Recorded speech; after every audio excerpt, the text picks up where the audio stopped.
kita ini sebagai warga negara Indonesia yang punya hak berpendapat sesuai pasal berapa di Undang-Undang Dasar. Kok kalau melakukan kritik, istilahnya kritik aja ya, terhadap katakanlah pemerintah, itu dengan gampang dimakarkan. Kenapa gitu loh? Nggak usah jauh-jauh. Pada tahun 2016, saya itu bertahun-tahun mengkaji bagaimana caranya kembali ke Undang Dasar 45. Karena saya orang yang mungkin yang pertama menolak adanya amandemen. Saya bikin tim waktu itu, dan waktu itu juga bersamaan lagi hebohnya 411 212. Nah, saya mau mengajukan testimoni ini ke MPR. Sudah bikin appointment sama Ketua MPR Pak Zulkifli. Saya mau mengajukan ini, intinya ingin agar supaya MPR ini bersidang untuk kembali Undang Dasar 45. Kok dimakarkan? Unsurnya di mana gitu loh. Nah, termasuk juga Pak, saya kira menurut saya Pak Kiflan, unsurnya makar itu di mana? Bahkan saya tadi kemarin bicara sama teman-teman dari mana gitu. Kalau mau bicara secara objektif, yang disebut makar itu adalah Megawati Soekarno Putri. Ketika Gus Dur memerintah, Gus Dur sudah mengatakan memilih Khairuddin Ismail sebagai Kapolri. Tapi Mega melakukan insubordinasi pembangunan terhadap presiden. Dia melakukan apa? Yang dipilih ada Bimantoro. Kemudian dia pecah belah lagi TNI Polri. Moncongnya yang namanya waktu itu Jenderal Riamizar sebagai KSAD, saya ingat sekali karena saya ada di istana waktu itu sama Gus Dur. Itu moncongnya sudah diarahkan ke istana. Itu yang namanya makar, unsurnya masuk menggunakan kekuatan bersenjata. Nah, sedangkan kami ini apa? Selama pengajuan untuk perubahan ketatanegaraan itu tidak bisa dipidana. Saya melakukan itu. Nah, itu kalau mau bicara tentang Pak Kiflan. Jadi saya juga bingung, kok dikit-dikit orang mau makar. Orang bicara people power makar. Itu hak kedaulatan rakyat. Masa rakyat harus bungkem ya, dengan keadaan kemiskinan, pengangguran, kita kena segala macam musibah yang namanya utang piutang begitu banyak sekali.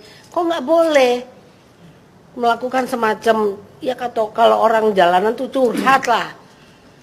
Kalau kita mau elitis ya kritik gitu kan ya. Kenapa belum sudah dikatakan makar? Sekarang Megawati bagaimana itu? Saya mau tanya tuh ahli hukum. Saya mau tanya tuh TNI Polri itu kayak apa? Polri itu bagaimana menyikapi Mega? Satu. Kedua, itu saudara saya juga Sukmawati melakukan penghinaan terhadap agama. Kenapa dia nggak diproses? Tahu-tahu sudah di SP berapa? SP 3. Coba mana keadilannya? Mana keadilan di dalam bidang hukum ini? Terutama ini Polri ini. Dua loh ini. Ini kebetulan saudara saya semua. Itu pertanyaan saya, tolong dijawab itu. Siapa yang berwenang di sini? Presiden boleh, TB 1 juga boleh. Tapi jawab itu. Itu Megawati bagaimana tuh? Kemudian Sukmawati bisa di SP3. Sedangkan saya selama di dalam pasal berapa tuh? 107 atau berapa? Mengajukan untuk perubahan ketatanegaraan itu tidak bisa dipidana. Ayat berapa itu disebut? Kok belum saya tahun 2016 saya juga komplain ini sebetulnya. Makanya saya heran kalau orang-orang teman-teman ada yang dibilang dituduh makar, ini kok gampang banget. Sementara di depan mata tuh Megawati melakukan makar itu terhadap Gus Dur itu. Itu saya mau tuntut. Bagaimana itu? Yang namanya TNI Polri terutama itu. Melihat ketidakadilan hukum kayak begini.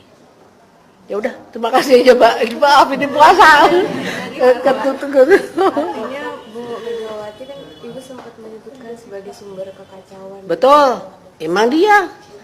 Dari sejak awal 12 dosa yang saya coba rangkum. Terutama waktu dia menandatangani amandemen konstitusi kita. Penjualan BUMN. Banyak lagi itu. Saya lupa ya, tapi saya ingat ada 12 poin itu saya ingatkan. Tapi nggak diapa-apain. Hah? Nah ini mana keadilan hukumnya di sini kemana? Kalau orang sekarang berteriak mengenai kita harus jurdil, itu hak negara dong, hak warga negara dong. Katanya kita negara hukum. Tapi kalau kita bicara tentang bagaimana ketidakadilan hukum langsung dituduh makar.